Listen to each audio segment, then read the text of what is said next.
Welcome to the Silver Screen Podcast. I'm Jared Boomer. And I'm Katie Gainey West. This is a podcast about movies and pop culture. And today we are talking about a romantic science fiction movie from 2013. It's 10 years old this year, and that is About Time, starring Domhnall Gleeson, Rachel McAdams in this one. So one of Katie's favorite movies. It really is. It was on my runner-up list when we did our top 10 favorite movies of all time. Yeah, I knew it was just outside the top 10, so yes. Very popular one for you, though, and one that you've seen many times. This was my second time watching it, so enjoyed it once again. So, and I think kind of unique movie, too. Oh, yeah. This is one, too, that I definitely was able to still come up with a couple things I would change about it or maybe disliked about it, but I think the movie is so charming and incredibly rewatchable and ultimately just has a really good original story and a good lesson at the end. I would agree. So we will talk about Time coming up in just a little bit here on the show. We do have some news items, though. First off, Bob Barker passing away at the age of 99. Of course, longtime host of The Price is Right for many, many years. Also hosted some other game shows as well. But seemed by all accounts to be a pretty beloved guy. Very, yes. And stopped hosting The Price is Right probably, what was it, 10, maybe 15 years ago. But then lived long after that. So, and again, passed away at the age of 99 over the weekend. Yeah, and he was apparently a very big animal rights activist. I didn't know this. And then, yes, Jared, I only read good things about him. Very universally beloved. This is going to sound so silly. I don't think anybody who dies at 99 is like cheated out of life, but I hate when it's 99. Like, I remember Betty White was 18 days away from like her 100th birthday. Yeah, yep. And I just thought, now why? Like, we could just give her the 18 days. Anyway, so I felt that with Bob. I was like, 99, he almost made it. Wouldn't you hate to live almost a century? Yeah, you're just shy of it, and then it's over. That would be a little disappointing. His birthday's in December, so... what day? I think December 12th, so... Okay. Well, which is actually my dad's birthday, surprisingly enough. I didn't know that. We love a December baby. Yeah, so he would have had to live just a couple more months to get to 100. So, but great host of The Price is Right, and obviously did that for many, many years and enjoyed doing it from all accounts that I've seen. So, yes. Yeah, rest in peace, Bob Barker. Another sad announcement that came last week was that Dune 2, or Dune Part 2, official title, is getting pushed back. So was supposed to come out in November, has now been pushed back to March of next year. Obviously, this has a couple of interesting implications. One is it's not going to be eligible for anything in this upcoming Oscars cycle. So it would be the 2025 Oscars that it would be nominated for and possibly get recognition for. So that might open up some slots for some other people or some other movies to maybe slide in there, since Dune is not going to be a contender and was thought to be probably one of the big contenders going into Oscar season. So, but they've pushed it, though. It's understandable, especially with the actors strike. While this is a popular franchise and a popular movie, I think if you can have, Zendaya, Chalamet, Austin Butler do the press tour for this, I think that helps you at the box office, and I feel like that's probably why they pushed it back to March instead of it coming out in November. I mean, I am obviously upset. Jared texted me the news knowing I would need a while to process this. But I understand why they're doing it. It's fine. Really, for my life, like, it's probably better to push it back and to wait, but what a bummer. Also, Timmy has just come up a lot in conversation lately, maybe because I've been telling people that Dune 2 is pushed back. And I found that people who do not find Timothée Chalamet attractive like I do have like very strong feelings about how not attractive he is for them. A lot of people comment on how skinny he is, and I'm just like, I mean, the man can act, and he has a jawline that won't quit, and he speaks French. Like, what more do you want? But I guess that's all it takes for me. But let's never forget he is at my cutoff, which is 8 years younger. So I do need to like chill sometimes, but that is within the threshold. So He's still in the game. He's So, still in the game, but some people are real serious Timmy haters. But it ain't me, and I'm sad about Dune too. But you know what? I'll be there when it comes out. and Timothy does have another movie coming out later this year, Wonka. We'll see if that gets delayed or not. It has not gotten Hmm. deleged yet. Or we Supposed to could come out skip at it. Christmas. Yeah, we can. Maybe let's just not do it. We might do that. So, okay. And then the only other news item I had was that there's a trailer for a new movie that came out that I thought looked interesting. Hmm. I don't know if you saw this, Katie, but it's for a new movie called Foe, starring Saoirse Ronan and Paul Mescal. No. And it's in theaters October 6th. So we're It's about a still month coming away out? from that. Apparently, I mean, they just dropped a trailer the other day. So I'd assume if they were going to push it, I feel like at this point they would have made that decision. And is it So faux FAUX? it's FOE, actually, like friend or Oh, foe. faux like friend So, or foe. yeah. I Yep. see. I will put that in my queue to watch this after our podcast today. Yeah. Looks like a science, kind of looks like this movie we're discussing a little bit in that it's sort of a romance, but more of a sci-fi. It seems like sci-fi drama, but Ooh. does have some romance elements to it, it appears. So, Oh, I did have a funny story you made me think of. Just because we're recording the podcast, I host training all the time where I work, and this week we have training and onboarding. And today I did. If people have heard of Slido, it's a program you can use to do like online polls and stuff, and you can see people's responses. There's like a QR code, and I asked people today what brings them joy, and these are mostly new people. Some of them I know, like they're just now training, but I've met them before. But what brings you joy? Somebody put Katie's podcast. And you could tell, like, some people on the training, because it's all virtual, and some people on camera were like, what? And then I said, oh, I have a podcast. So I didn't mean to, but I plugged our podcast to like 25 new community health workers today. very nice. And I said, who put that? And nobody responded. So I don't know if they weren't paying attention, didn't type it, what, but somebody put Katie's podcast. So now more people know about it today. You're Just welcome. wanted to be anonymous. So, Yeah. yeah. But I was Very like, that's nice. so nice that brings you joy. And that was the Yeah. thing you decided on Monday morning to put in this poll. Very cool. So, Yeah. we have no corrections. On to recommendations now. I finally finished that freaking book. I'm so by proud of you, Jared. You Barbara did it. Kingsolver, Demon What did Copperhead. you give it? What I gave it a 4 stars? out of 5 on Goodreads, but Okay. it was very divisive on Goodreads. Some people really loved it. Some people were like, this was Oh. a slog to get through. And I will say, you know how when you like read a long book though, and you're like, I'm already at page 400. Yeah. I feel like I need to finish it. You know what I Yes. mean? Even if you're not fully enjoying it, I feel Mhm. like there were parts of it that I really enjoyed and parts that felt, like very hard to get through, and then it would switch back to a part that was more interesting. So yeah, just Yeah. it was okay. It also was after I started reading it, it was the Pulitzer Prize winner for 2023. It tied with something else. So I didn't know that. it was that book and one other thing for the winning book. So yeah. Wow. So I mean, it's good. It's long though. So now I'm reading the Thursday Murder Club by Richard Mhm. Osman, and there's 4 of these out now, I think. Yes, I've seen that. I don't think I've read any of them, but Yeah. I know exactly what the covers look like. Yep, the covers are like very, I don't know, like almost pencil art style covers. This one's pretty good. I'm like 100 pages in.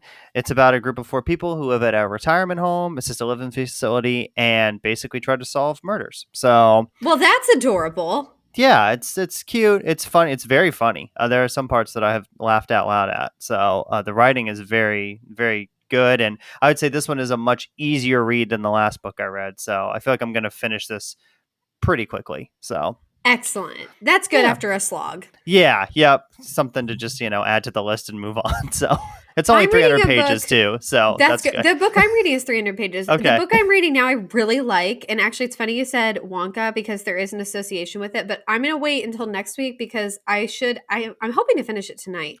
But I will bring it up. Oh, and I had already mentioned it because Kylie and I, my friend and I, do the weekly or a monthly buddy chat or book club.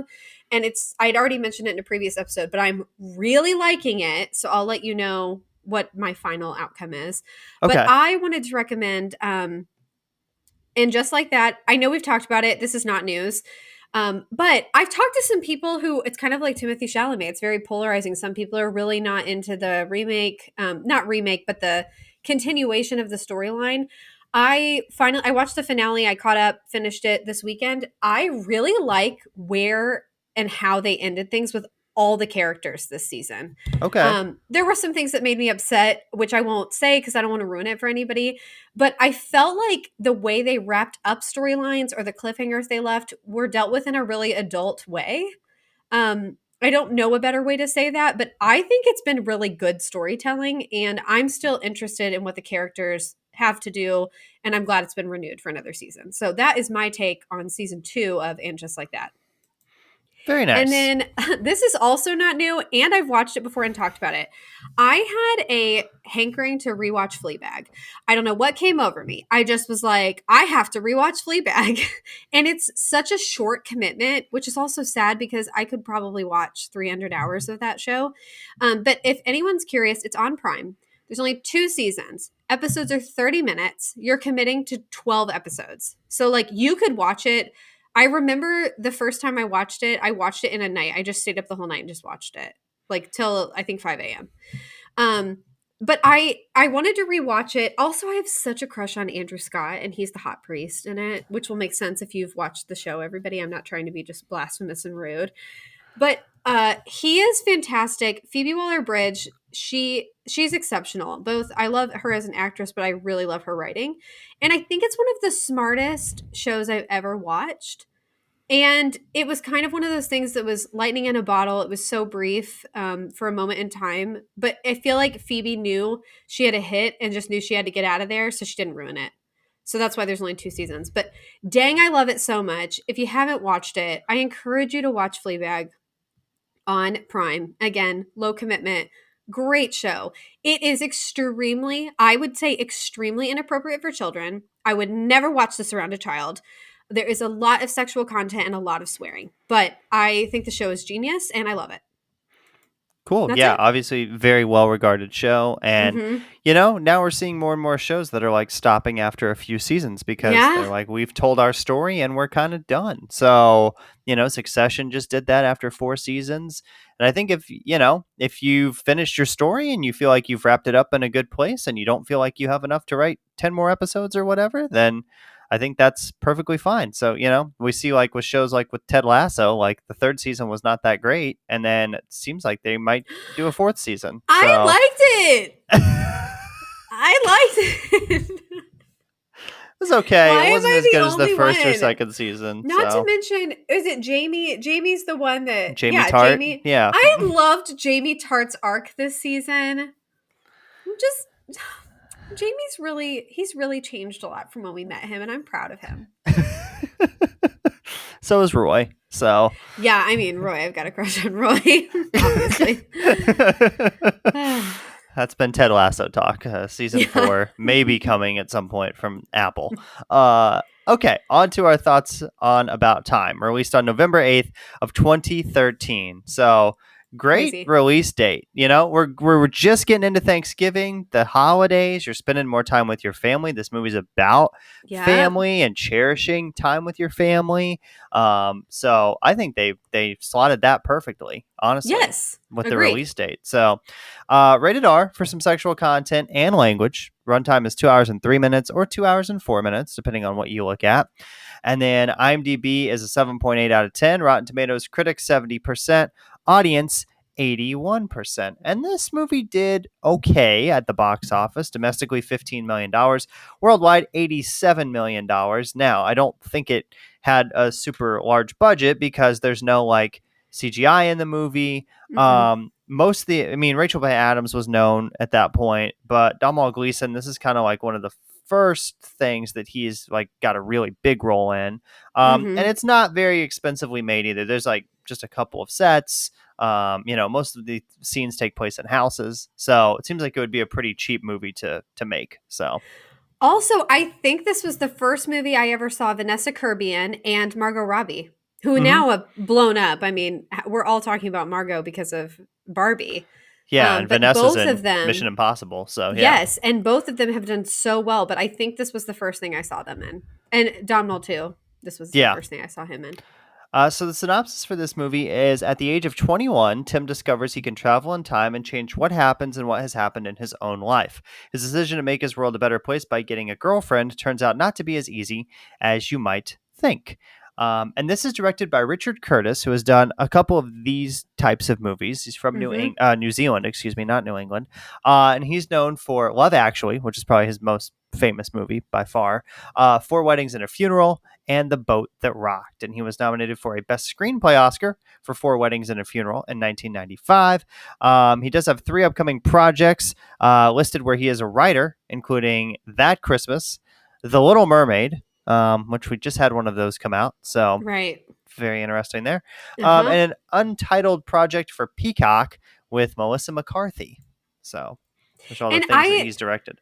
I do think Love Actually probably is his best known, but I think a lot of people are really crazy about Four Weddings and a Funeral, which I've only seen one time, and maybe that deserves a rewatch for me. But he has not directed many feature length films. I think his list on IMDb, it was like 5 or 6 things. But he definitely writes things, and I do think even if you just took those 3, Love Actually, Four Weddings and a Funeral, and About Time, he's very good at this specific area of filmmaking. Mm-hmm. I would agree. So, and I think I've seen Four Weddings and a Funeral, but I can't remember. I don't know. So, like you, I can't remember if I've watched that movie or not. I mean, I know what it's about, Yeah. but I can't remember I've if I've definitely actually seen watched it. I've definitely seen it, but I can't like reference things that happen in it. It was Yeah, so I long don't remember ago. like the plot points of it. So, we'll take a break here on the show. We'll come back. We'll talk about the cast and our likes and dislikes for About Time. And we're back here on the Silver Screen Podcast talking about Time. And in the lead role, playing Tim, is Domhnall Gleeson. Thank you, Jared. Man, I love this guy so much. I don't know. I probably should have looked up how to pronounce it. I've heard people say like Donnell. Because you Okay. know how, but I say Domhnall. I'm just saying, you know how Killian Murphy Mm-hmm. spelled, or like if you see Gillian spelled Gillian, but it's, these Irish names like Siobhan, Donnell, whatever. So if I say, I feel like I kind of change sometimes. I'm not really consistent. So anyway, we really like him. He is, of course, an Irish actor best known for Ex Machina, Anna Karenina, the recent TV series The Patient, his portrayal of General Hux in the recent Star Wars movies, and for playing Bill Weasley in the Harry Potter films. So he definitely has a lot of work out there. He is also the son of a famous actor, Brendan Gleeson, who recently starred in The Banshees of Inisherin. So we talked about him. And then he has 3 upcoming projects listed, including Echo Valley, Night Boat to Tangier, and Alice and Jack. Very nice. Thank you. Then next up, we have one of my favorite actresses ever, ever, ever. I love her so much. Rachel McAdams. Jared, could I have a crush alert for Rachel, please? Thank you, sir. Or Rach, as I call her. She plays Mary in this film. We did recently talk about her on episode 188 when we covered Are You There, God? It's Me, Margaret. She did a wonderful job in that movie. She is a Canadian actress, best known for The Notebook, Mean Girls, Red Eye, Sherlock Holmes, and Spotlight. I mean, all of those are great movies. She was nominated for Best Supporting Actress in 2016 for her role in Spotlight, and she does not yet have any upcoming projects listed yet. I do think she is definitely at an age and a stage in her career where she can be choosy about what she picks for her projects, but also she does have 2 young children and has been taking time off to have kids and raise them. So I am sure we haven't seen the last of Rachel. Then we have Bill Nighy. He plays Dad. Simply Dad is his name on IMDb, the credits. He is a beloved English actor, best known for Love Actually, Page 8, Pirates of the Caribbean, Dead Man's Chest, Emma, and Living. In 2023, he was nominated for a Best Actor Oscar for his role in Living. I heard mixed reviews on that one. I did not see it, but they did show it at the local theater that shows a lot of like artistic indie Yeah, films. I never saw it. Yeah. I know that's the only nomination it got, I think, was for his Yes, I think performance you're in that right. movie. Yeah. But I never got around to watching that. So, Me either. But because some people really vocalized how much they didn't like it, I just didn't take the time. But I really like Bill Nighy, and he's exceptional in this film. He has 6 upcoming projects listed. Some of them include The First Omen, The Beautiful Game, Role Play, and Dragon Keeper. So you'll see plenty of Bill coming up. And then this movie has an all-star cast. We say that a lot, but this movie too, this is one of those where everyone has either gone on to be famous, or if you don't recognize their name, if you looked them up, you'd recognize their face. Especially if you like British television or movies. This movie is also starring Lindsay Duncan, Lydia Wilson, Tom Hollander, Joshua Maguire, Margot Robbie, Richard Cordery, Will Merrick, and Vanessa Kirby. And fun fact, Jared, I don't know if you remember this, but when I lived in Savannah and worked at a hotel, a boutique hotel, they filmed a lot of movies down there, and Lindsay Duncan once was down there to film a movie. And it was Really? this, yes, and I got to meet her. So Very technically, cool. I have like 1 degree of separation from Bill Nighy and Domhnall Gleeson and Rachel McAdams and Vanessa Kirby and Margot Robbie. But she was delightful and so very English and just very sweet. And I will say I did take one creepy picture in the lobby just to prove. I think I was just sending it to my parents to be like, guess who's in the lobby? And I took a picture of her.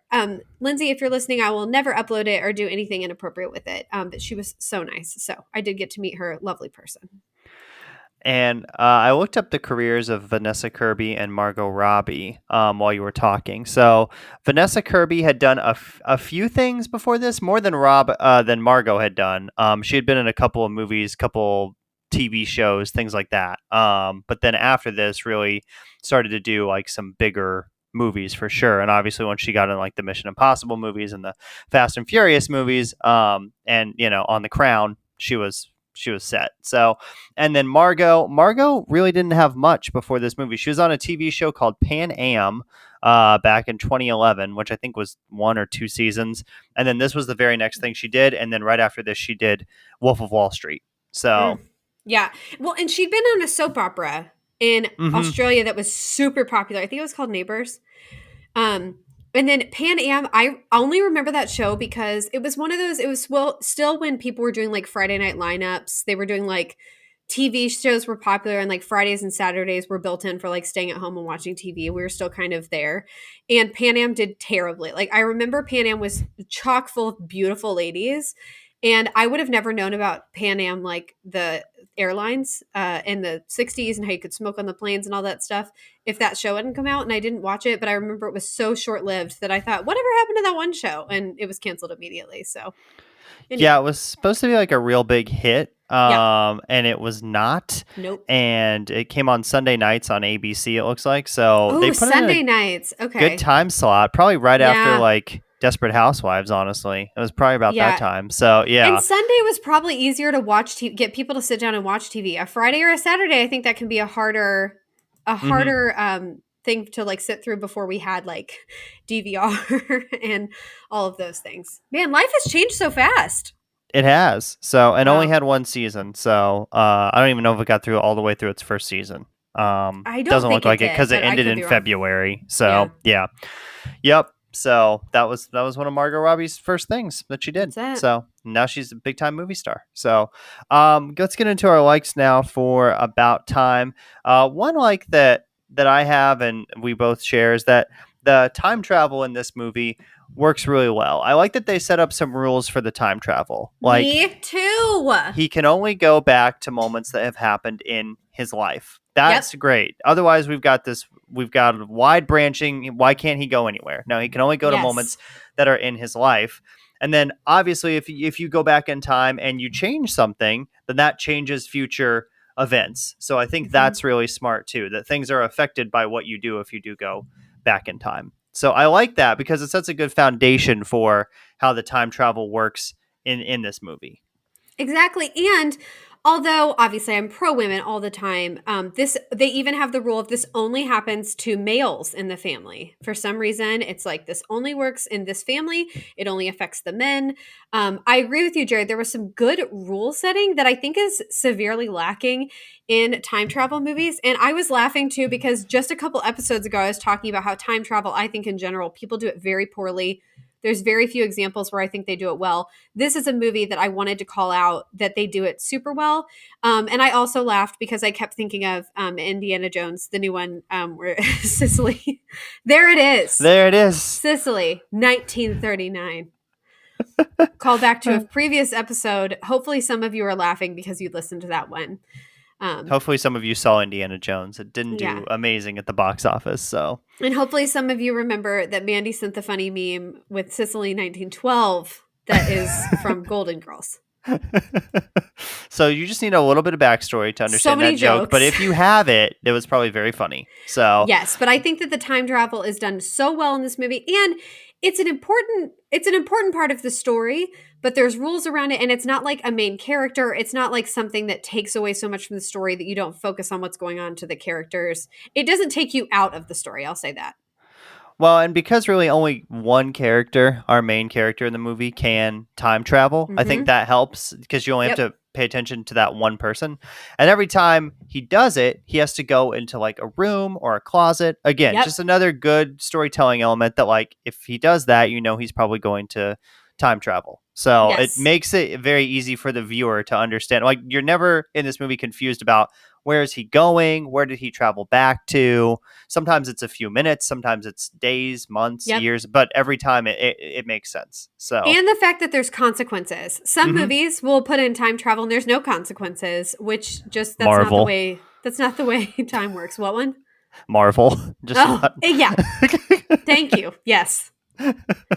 Another, like, we've already talked about this a little bit, but supporting cast is great in this movie. All of them have done some big things. Of course, Rachel McAdams, big movie star. Margot, we already talked about Margot and Vanessa Kirby. Bill Nighy is great in his role as the dad in this film. So they have a really great cast in this movie with everybody. Yeah, and for me, Bill Nighy is someone that I kind of just expect him to be excellent. But I really like the performances of Lindsay Duncan. She plays the mom, so she's Bill Nighy's wife in the movie, and Tom Hollander, who plays this curmudgeon guy that is like Tim's parents' friend, who gives Tim like a place to live while he's going to law school. And he's also crotchety. He's in a bad mood all the time. He's a playwright. He finds a little bit of success, but by the end you just love him. And I think that a lot of people have a person like that in their family or a person they know that kind of plays that role. Another like for this movie is the soundtrack's really good. So it's a really cool soundtrack. It's got an Ellie Goulding song on there, so that's I probably why know. Katie wrote this on the notes. No, not just that one. I also love I can't say I'm a Cure fan. Like I can't tell you five Yeah. songs The Cure's done. But Friday I'm in Love is one of my favorite songs of all time. I do love the Ellie Goulding song that's in it, but I just think the music goes so well. And there's like I think there's even like a Nick Cave song that plays, which Nick Cave did a lot of the music for Peaky Blinders. But it's really an interesting grouping of music, but I think it goes very well with what's happening with the film. Yeah, they play the Killers during the Oh New Year's yeah. Eve party. There's the Ben Yes. Folds song, which is really good, The Luckiest. So good Yep. music choices. Another like is that this is a very heartwarming movie about a lot of big moments in your life. Yeah. Your parents passing away, getting married, having kids, getting into a relationship. All Mhm. of that is covered in this movie. And that's really like, just a good storyline.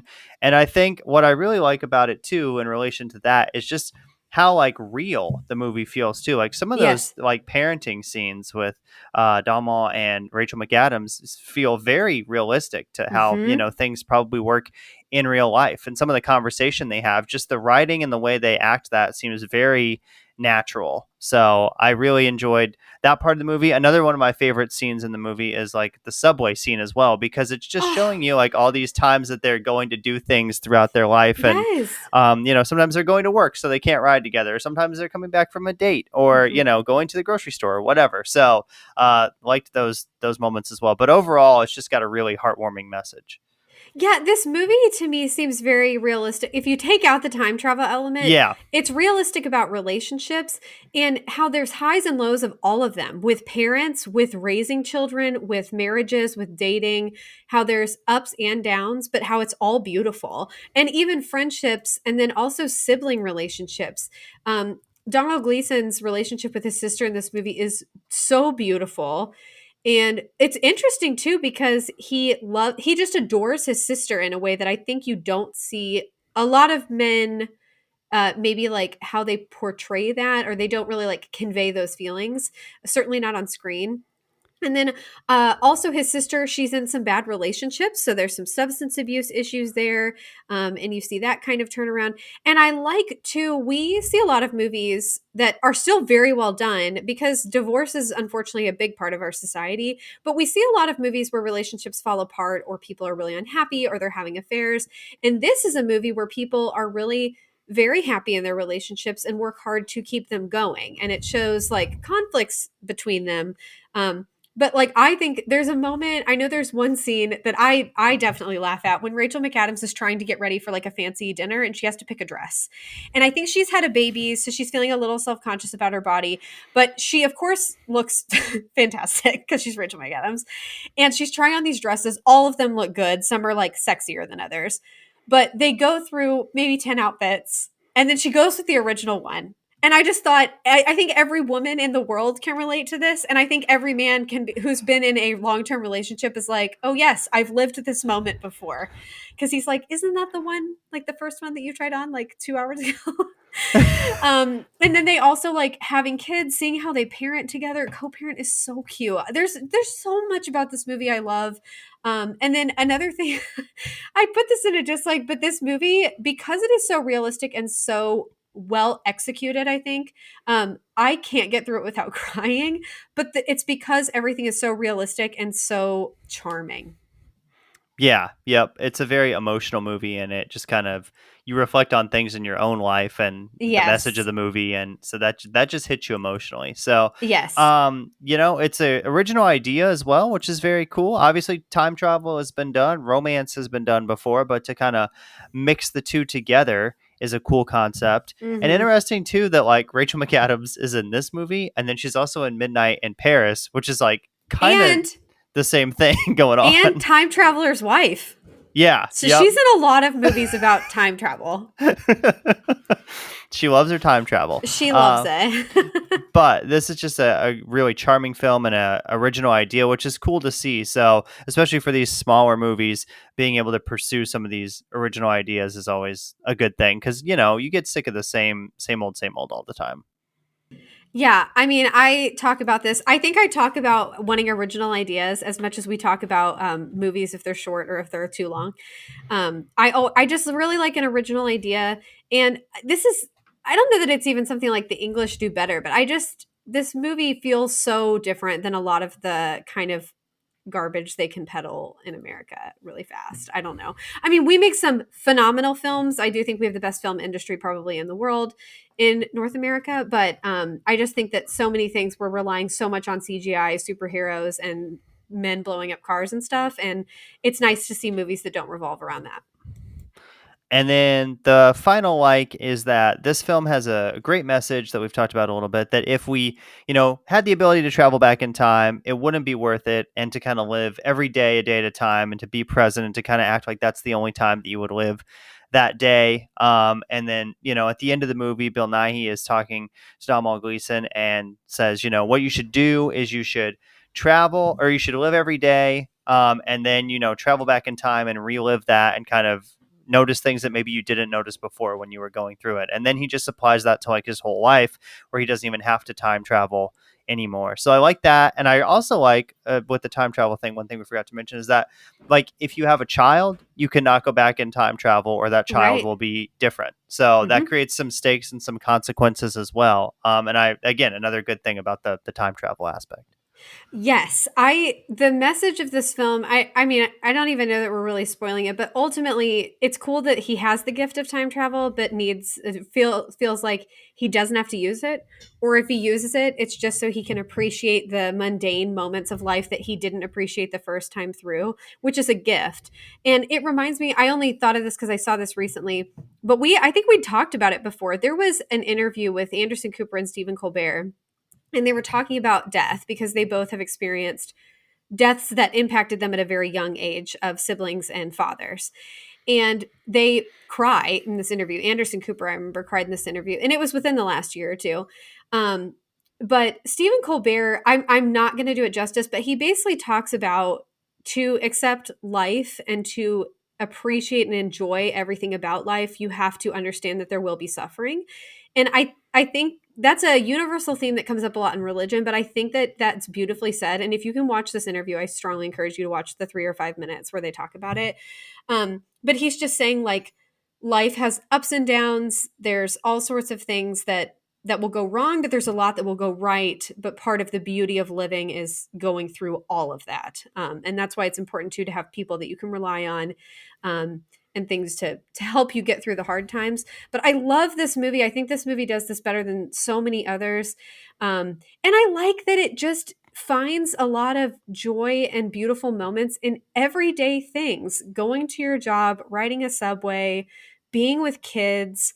If you don't have your own kids, just enjoying other people's kids, falling in love, um, growing in your relationship, where maybe it's not like super like sexy and fun all the time, but it's also like you have a person you trust to live your life with and make decisions with. It's just a beautiful movie. You could not talk me out of this being one of my favorite movies.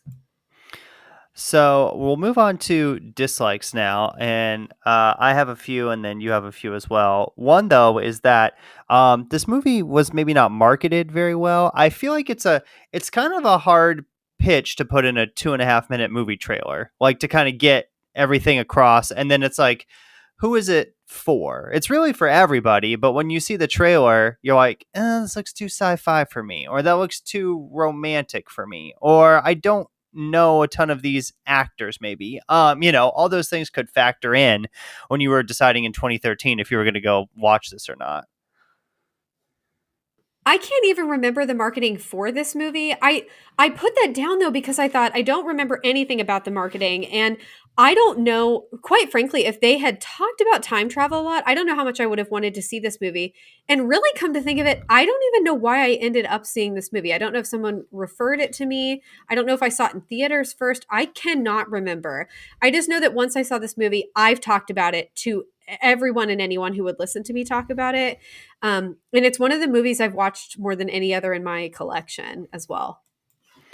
I had a dislike about the time traveling. So I don't really like when Kitty goes back and travels in time. I feel like that kind of breaks the rules a little bit that they've set. And also, like, why I get why they do it for the story purpose. Like, it makes sense from the reason that they do it. But from like you set the rules and then you kind of break them. And it does add to the movie a little bit, but it also could have been left out and would have been fine as well. So I just think her time traveling with him was one of my dislikes. Jared, I am glad you brought that up because I agree with you. That's another thing that I do dislike about it. Kitty, if anyone's wondering, is Donald's sister that he like Kit Kat. I think her name is Catherine, like, but she goes by Kit Kat or Cat. Um, I agree with you because it breaks the rules because they make this whole thing Bill Nighy when he's teaching him about the time travel that this is only the men in our family. So it is weird that they can suddenly break the rule. And it also makes you pose the question, if one person can go back in time with him, why isn't everybody going back in time with him? Or what makes it special about the ability to go back in time, if you will? So I completely agree with you. That's something that I think the film could have done without. I see how it aided the story, but I don't know that we needed it either. Another dislike that I had is the part where the manuscript gets destroyed. I just think, like, I understand that it's destroyed and that their daughter basically scribbles on it and tears it up. But also, I'm thinking that's on printer paper. Like, can't you just print out another copy really quick? Take 5 minutes and then you can take it to this thing. Like, I know they're really mad about it and stressed. Maybe they don't have a printer at home. I don't know, but it seems like it's not like she hand wrote that thing. Like, there'd be easy ways to probably make another copy of it if necessary. I don't disagree with you. That was one of the scenes, though, that I thought I want to talk about that scene, but how do I even get into that during the podcast? I love that scene because I love watching the two of them like have a parenting, like a bad parenting night where she's finally, this is the same night, everyone, that she's picked out her outfit that she tried on 30 outfits for her husband. And it's a very important dinner. I also, Rachel McAdams' job in this movie is like my dream job. She's a reader for a publisher. So she literally gets paid to spend her life reading books and reviewing them. Amen. Can't we all? I wish so much that this was my job. But yeah, their daughter ruins a manuscript and it's the only copy. I agree with you. I mean, like, that's definitely pretty unbelievable, but I do like I don't pay attention so much in that scene to like how can they fix this or is this real. I like their dynamic in that that scene, so it doesn't really bother me. So another dislike is that we don't get a lot of backstory or explanation on Mary, which is Yeah, Rachel McAdams' character and her family. We don't ever like meet her parents or yeah. know who she's related to. It's all with Tim's family. Tim's family. Yeah, I just think it's weird. I mean, I think we get the sense that her family they're not very close. They do come to visit, which is kind of funny because she and Tim have decided to move in together and they're in love. But it's weird to me how distant they are, and it's not like I think it's fine for people to live in Europe or something or leave their family and live on a different continent and stuff. But I don't think you see that a lot where there's just no communication and they don't keep up and there's nothing to talk about. But Mary rarely talks about her family. I do think the movie is centered around Tim's family, and that's fine. And Mary's dynamic with him is beautiful. But I did think it was somewhat weird that they're involved in the movie, but very loosely involved to the point where I thought, why did they even get written in at all? Like we Yeah, could and have done this movie and they could have just not been mentioned or said like they live in America. We don't see them. or to like give them more to do. It would have been like very easy to write like a scene between the two sets of parents at the wedding, or write like another, like they come to that birthday party or something. There's easy ways to like maybe work them in another time or two through the movie so that you see them a little bit more often. And maybe those were cut. I don't know. Maybe they had more planned for those characters and just didn't do anything with them. So another dislike for this movie is that when this movie is set is a little confusing. So Yes. Do it's you like, feel that way too? yeah, because like they're playing like, they're going to the New Year's Eve party and like the Killers are playing, and that song came Mm-hmm. out in like 2004, 2005. But then like Mary kind of has like a vintage style to her, but then they're doing very modern things though throughout this movie. Right. But then like, Tim and his dad just play ping pong when they go over to his house, like when he travels, back in time a little bit. So it's interesting to figure out what time period this is like set in. Yeah, I think that might be the thing that bothers me the most about the film, really, because I can't tell if Mary just has a vintage clothing style, but her hair is different. And also, oh, I think another song this made me think of, which confuses me about the timeline. I think there's a Craig David song in the film, and I was crazy about Craig David. And I would have been about 13 years old when Craig David was like really hitting it big. And he didn't hit it big very much in America. I don't even know how I came to hear about Craig David, but I bought all his albums, was obsessed with him. He's had a tiny bit of a resurgence lately, but that confused me too because I don't understand because of the music choices and because of the clothing choices. I can't tell what time period this is supposed to be. And I know that living in different societies, like they're obviously in England, this whole movie takes place in England. We're here in America. Like, I understand there'd be some differences. Like, they're going to be riding the tube. We don't have that for the most part here. They might go to museums, or like the family has this beautiful cottage in Cornwall or wherever that is in England. I don't think that's as prevalent here. There are some people who would have like a summer home somewhere, but it's not just those things. It's like bigger things that don't really make sense where I'm confused about the time. And also there is a time travel element, but it doesn't clear up for me when this is actually like what modern day year this is supposed to be. And I think that's weird. I don't know if that was an intentional choice, but I'm more confused about that than anything else in the film. And then the only other thing I disliked I mentioned was just like I can't get through this movie without crying, especially because of the parental element. I don't want to ruin anything. I can just say the thought of losing my parents at any point in life, no matter how long I get with them, guts me, and I don't want to know what that will feel like. Yeah, that is a very sad aspect of this movie for sure. So, and I looked up a little bit about Craig David while you were talking about Yes, him. please So, tell me. he has some shows coming up. If you want to go see him, he's Oh! going to be in Ibiza next week, and then he's I doing won't some be there. shows Okay. shows in London. So, if you want to go Hot diggity. check him out. Okay. So, I'll go look at flights. But man, I loved Craig David. Also, his I don't know how I got away with listening to Craig David because it was like very adult subject matter. Like my age, even if I understood things about dating and stuff, which I wasn't doing that yet, I wasn't old enough. It's weird that I would listen to those songs.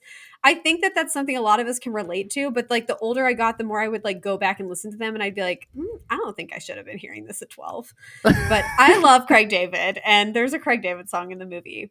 So there you go. So, on to our scores now, and I think you are first this time. I So thought it was you this time. Oh, is it me? Okay, I can't remember. I So, could. Well, what if I'm wrong now? I'll go first. So, Okay. Thank you. I'm going to give this movie a 73 out of 100. I enjoy it. Not my favorite movie ever. It's definitely, I don't mind rewatching it every once in a while. It's good performances, good soundtrack, good concept for a story. But it's not one of my favorite movies, but it is good and I do enjoy it. And it's a good length too and has good performances. So 73. Did you say 73? Yes. Yep. Okay, thank you. Just want to make sure I got it right. So I'm going to go pretty high on this one. It is one of my favorite movies. This is kind of one of those movies where I don't really look at how I've ranked other movies. I'm just going by like gut instinct. I'm giving it a 91. This movie to me is just, it does have a timeless story, timeless message to it. It's utterly charming. I mean, really out of the films, I love a lot of English films, The Holiday, Love Actually, Notting Hill, but this is my favorite by far out of the English film. I think The Holiday comes really close to this, but there's so many, English films that we get that are just charming as hell, and this is one of them. And I also I really like all of the characters. I like, even though I'm confused about the time, I love the music, I love the clothing. It's such a sweet movie, and despite the few things I don't like about it, I think this is one I'll enjoy for my entire life. And you can follow the Silver Screen Podcast on social media at Podcast Silver on Twitter and Instagram. Search the Silver Screen Podcast on Facebook. Find us there. Also follow us on Letterboxd. Those are in the show description notes if you want to look up our profiles on Letterboxd. And on our next episode, we are going to be reviewing another movie from 2013 because nothing is really out at the theaters right now that is super duper interesting. And that is Wolf of Wall Street. Now, this was obviously a little bit more popular movie than About Time, a completely different movie from About Time, but a great Scorsese movie, great Leo performance. Matthew McConaughey, Margot Robbie's in this one too, so we'll talk about her 2 weeks in a row. So, and this was, the first movie that we saw in theaters together, so we feel like we should do it at some point. So, Jared. Also, I do feel kind of, I don't, I can't find now. I was like, I should probably check before we finish the episode. I don't really know if there's a Craig David song in the movie. I think there is, but I don't know that they play the whole thing where they have to credit it. It might have just been like in the background at the party when they were when Mary and Ted meet. yeah, I think because like the Killers song isn't on the soundtrack either, but Okay. it plays, so it's Yeah. it's likely that there is a Craig David If nothing song else, in I'm there. glad I brought up Craig David. And if anybody is a Craig David fan, previously or currently, please DM me on social media. Thank you. I appreciate it. Well, that's it for this week, and coming up next, we'll talk about The Wolf of Wall Street. Until next time, we'd like to thank the Academy.